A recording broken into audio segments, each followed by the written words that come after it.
Chris, when you're really talking about blitzscaling and human capital, there is one, chapter that you talk about management innovation, right? So the people who are the guys who are at a, stage where you are like a village. When you move to a nation, the kind of people that you actually need to scale the company are very different. And while we have human capital, which is really intelligent. A lot of technical skills are there.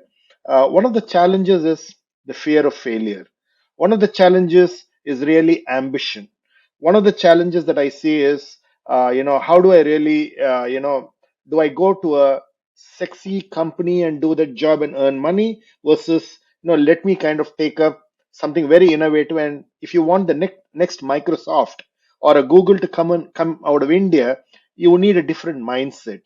So, what do you think are the fundamentals that probably need to be done by this kind of a human capital, and what do you think are critical to look at and actually practice through what I call as deliberate way of thinking, doing, and having a certain discipline? So the big advantage of Silicon Valley is the density of connections. Right? There are many things that people look at with Silicon Valley. Oh, great schools, so many smart people. This is true of a lot of places. The thing that really sets Silicon Valley apart is the density of the connections between people. And that makes it easier for human capital to be allocated. And it's really a much better place at allocating human capital than anywhere else. So, what are the key elements to that for Silicon Valley? Well, the first thing is there is a distributed sort of awareness of which companies are doing well and which companies are not. And that extends not just on the publicly traded side, but on the private side. There's constant flow of information back for, hey, which company is killing, which company is doing well. And a lot of sophistication on the part of the people who are migrating between companies in terms of how they make their decisions. They're looking at the investor syndicate. They're looking at evidence. Engineers themselves are doing the kind of due diligence that a venture capitalist would do because they're not investing money, but they're investing their time. And they're probably giving up the ability to make an enormous amount of money working for Google or Facebook or one of those places in exchange for the upside. And so that system of allocating human capital essentially looks like the venture capital system. And people are allocating based on promise, people are allocating based on their belief in the future. And so there's this extreme future orientation.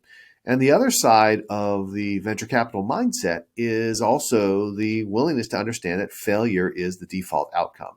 Venture capitalists famously will make investments and only about 10% of them will pay off, at least at the early stages. And the same holds true for the employee. So what's happening is that this distributed method of decision making really resembles the venture capital decision making model. People are making bets on the future, making bets with their own time on what company is going to be successful. And they're using all the same tools. They may be looking and doing due diligence like a venture capitalist. They'll look at the strength of the syndicate.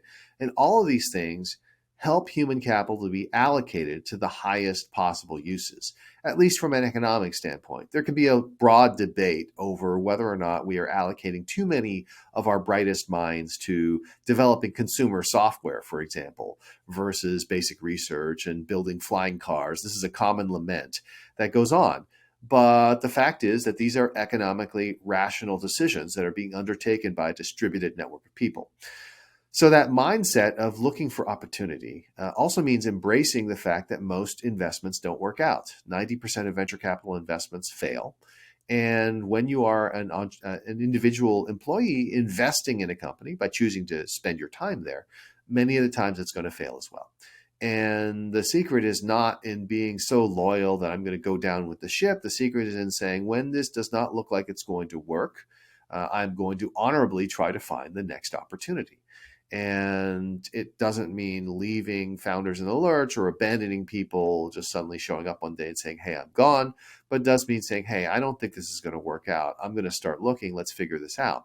And being as open and honest as possible.